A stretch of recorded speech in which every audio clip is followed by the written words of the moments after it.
Dieu, dans ces derniers temps, nous a parlé par le Fils. Il l'a établi héritier de toutes choses. Hébreux 1:2. Le royaume de son Fils bien-aimé, le Fils, est l'image du Dieu invisible, le premier-né de toute la création. Car en lui ont été créées toutes les choses qui sont dans les cieux et sur la terre, les visibles et les invisibles, trône, dignité, domination, autorité. Tout a été créé par lui et pour lui. Il est avant toute chose et toute chose subsiste en lui. Colossiens 1:13-17. La gloire de Christ, c'est Jésus-Christ, le Seigneur que nous prêchons. 2 Corinthiens 4:4-5. Au commencement était la parole était avec Dieu, et la parole était Dieu. Toutes choses ont été faites par elle, et rien de ce qui a été fait n'a été fait sans elle. En elle était la vie, et la vie était la lumière des hommes. Jean 1:1-3-4. Car le Père aime le Fils, et lui montre tout ce qu'il fait. Et il lui montrera des œuvres plus grandes que celles-ci, afin que vous soyez dans l'étonnement. Jean 5:20-21. Car comme le Père a la vie en lui-même, ainsi il a donné au Fils d'avoir la vie en lui-même. Et il lui a donné le pouvoir de juger, parce qu'il est le Fils de l'homme. Jean 5:26-27. De la gloire que j'avais auprès de toi avant que le monde soit. Jean 17:5. Il y a 3 directions principales dans lesquelles la vue spirituelle est nécessaire. Premièrement, quant à la place et la signification de Christ dans le plan divin des choses. Puis, quant à la place et la signification de l'homme dans ce plan. Et troisièmement, en ce qui concerne la réalité, les voies et l'objectif des puissances spirituelles, de méchanceté dans cet univers. Les Écritures renferment ces 3 choses très largement. Dans la personne et l'œuvre de Christ, il y a 2 aspects. Christ comme Fils de Dieu, Christ comme Fils de l'homme. Quand nous avons rassemblé tout ce qui est dit et notifié dans les Écritures au sujet de Jésus comme le Fils de Dieu, nous arriverons à une conclusion de grande portée. C'est ceci, que les prérogatives et les droits de Dieu ont été conférés par lui à son Fils. Dieu s'est limité à être connu personnellement et définitivement par le Fils seulement. Il n'y a ni accès, ni connaissance de nature personnelle, ni communion en dehors du Fils. Nul ne vient au Père que par moi. Jean 14:6. Personne ne connaît le Père si ce n'est le Fils et celui à qui le Fils veut le révéler. Matthieu 11:27. Cette révélation est dans le Fils seulement. Celui qui m'a vu a vu le Père. Jean 14:9. Nous devons donc demander quels sont ces droits uniques et exclusifs de Dieu qui ont été conférés au Fils. Quand nous touchons vraiment à la vie, nous touchons à Dieu.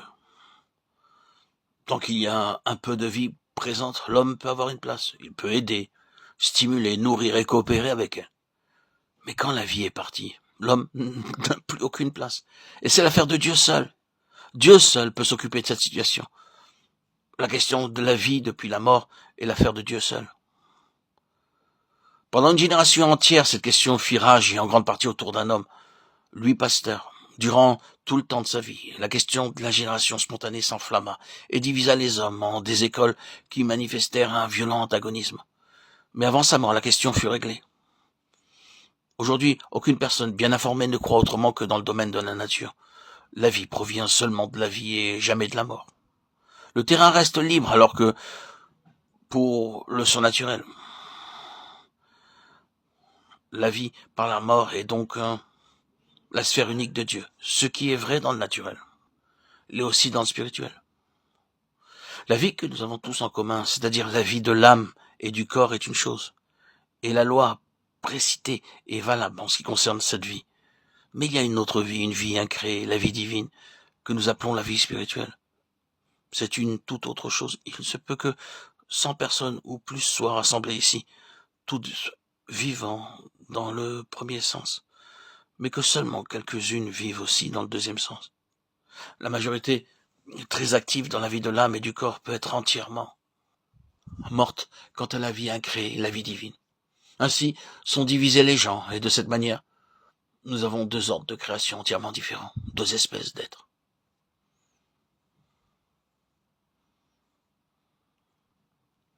Beaucoup a été dit et écrit au sujet de l'immortalité de l'âme. La Bible n'enseigne pas cela. Continuité et immortalité sont 2 choses distinctes. L'immortalité est cette nature divine qui est caractéristique de la vie divine. C'est quelque chose bien supérieur à la simple survivance, à la désintégration physique et au tombeau. Cette survivance sans immortalité ou vie immortelle doit être une chose très horrible. C'est ce que la Bible veut dire métaphoriquement par être nu et honteux. Ainsi, l'apôtre parle d'immortalité comme étant revêtue afin que ce qui est mortel soit englouti par la vie. 2 Corinthiens 5:4. Par conséquent, Dieu seul peut donner cette vie et ceux qui l'ont dans une réalité intérieure sont différents de tous les autres. Ils possèdent la base d'une complète transformation qui est la signification d'être glorifié.